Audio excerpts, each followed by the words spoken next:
E agora a gente saindo um pouco do nosso quadrado chamado Brasil e trazer um olhar sobre o mundo, principalmente daquilo que diz respeito ao Oriente Médio. E aí, eu estava aqui antes noticiando e espiando, eu tenho uma televisão aqui no cantinho que me mostra a CNN nos Estados Unidos.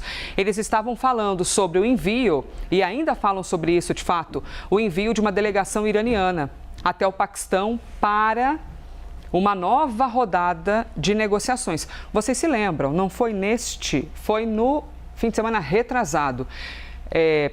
Delegação dos Estados Unidos e do Irã no Paquistão tentando avançar em algo, né, Américo Martins? O avanço que se esperava não foi visto, pelo menos dentro daquele pacote de expectativas daquela reunião. Nós temos agora, então, mais uma chance de negociação. O secretário americano de Defesa, inclusive, enquanto tudo isso acontece, afirmou que tentativas dos iranianos de deixarem mais minas navais no Estreito de Hormuz seriam consideradas violações do cessar-fogo. Esse é um item, né, Américo, do cardápio que certamente vai ser discutido no Paquistão. Bem-vindo. Exatamente, Elisa, muito obrigado, muito bom dia para você, uma excelente sexta-feira para você, para todo mundo que está com a gente. A gente tem esses movimentos dos dois lados desse conflito.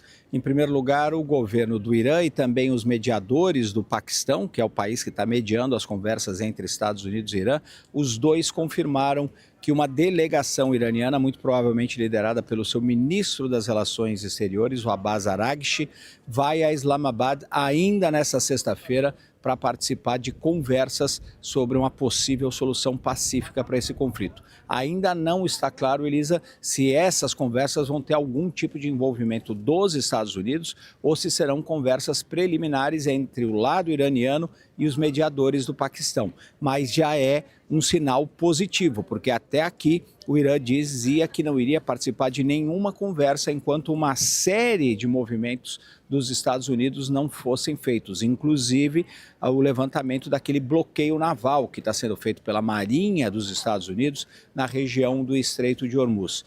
Pelo lado americano, a novidade desta manhã é essa entrevista do Pete Hegseth, que é o secretário de Defesa dos Estados Unidos.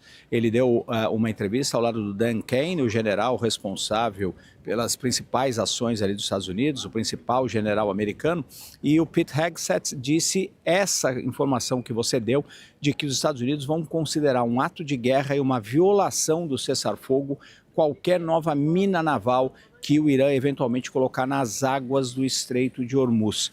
O Irã tem colocado algumas minas, existem muitas conversas sobre isso. Ontem, o presidente Donald Trump determinou que a Marinha e a Força Aérea dos Estados Unidos afundem qualquer navio, qualquer embarcação, por menor que seja, se houver qualquer suspeita de colocação ali de minas navais no Estreito de Hormuz. Então, os Estados Unidos vendo de uma forma cada vez mais séria essa questão das minas. O Pete Hegseth voltou a dizer uma frase que o presidente Donald Trump tem falado, que não corresponde à realidade, que os Estados Unidos têm o controle total do Estreito de Hormuz. Não tem, porque justamente esse é o ponto principal das discussões entre os dois lados.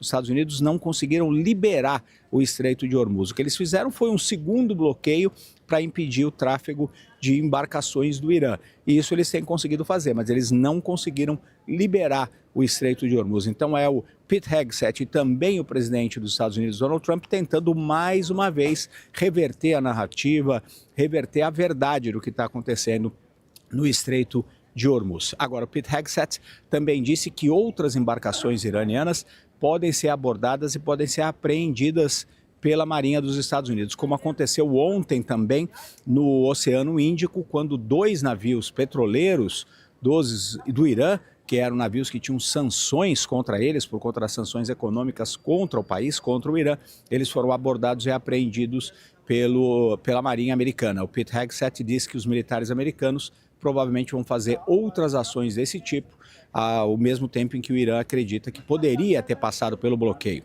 Os Estados Unidos vão manter esse bloqueio a qualquer custo, diz o secretário de Defesa do país. Américo Martins, deixa eu te perguntar sobre mais uma questão, por favor. E eu até vou usar aqui o auxílio, a ferramenta do nosso mapa, para compreender sobre as diferentes questões que dizem respeito ao Oriente Médio. Vou tirar aqui de baixo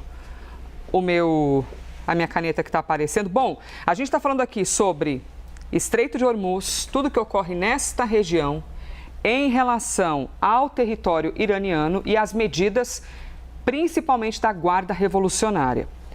O encontro que deve ocorrer nas próximas horas, aqui para este lado do mapa, que não está aparecendo aqui para vocês, mas eu mostro aqui, ó, Paquistão.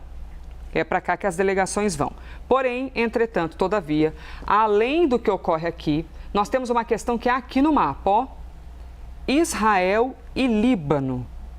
Porque nós temos um cessar-fogo, é bem modesto o território israelense e libanês. Deixa eu até mudar aqui o tamanho dessa caneta, porque ele é tão modesto que às vezes na hora que eu vou tracejar ele já cobriu o território inteiro. Aqui nós temos Israel e aqui nós temos o território libanês, que tem uma complexidade dessas relações, principalmente aqui nesta área ao sul do Líbano, que é onde fica majoritariamente o Hezbollah. Falando sobre este lado do conflito, o cessar-fogo entre Líbano e Israel foi estendido por mais 3 semanas, após conversas entre os dois países nos Estados Unidos.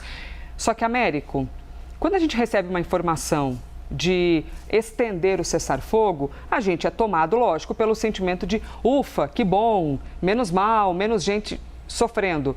Mas só que tem a informação de que os ataques continuam, é isso, Américo? É isso, Elisa. Desde o início desse cessar-fogo, começou no dia 16 de abril, primeiro um cessar-fogo temporário de 10 dias e que ontem foi estendido por mais 3 semanas. Desde o início a gente viu uma série de violações desse acordo, tanto pelo lado do Hezbollah como pelo lado das forças de defesa de Israel. Israel diz que o Hezbollah atacou várias cidades e povoados de Israel no norte do território israelense e as forças de defesa de Israel também bombardearam muitas posições no Líbano, inclusive um bombardeio na quarta-feira que foi muito polêmico, porque matou uma jornalista e feriu uma segunda jornalista. Esse ataque específico contra jornalistas foi chamado pelo governo do Líbano de um crime de guerra. E o governo libanês afirmou que Israel queria atingir propositalmente essas jornalistas. O governo israelense nega, diz que não pretende, não ataca jornalistas diretamente, que quando algum eventualmente é ferido ou morto foi um acidente. Então Israel nega essa versão, mas o governo do Líbano foi muito firme com relação a isso, acusando o governo israelense. E infelizmente, mesmo com essas 3 semanas de cessar-fogo, esse cessar-fogo estendido, é muito provável que a gente volte a ter novas violações do cessar-fogo dos dois lados.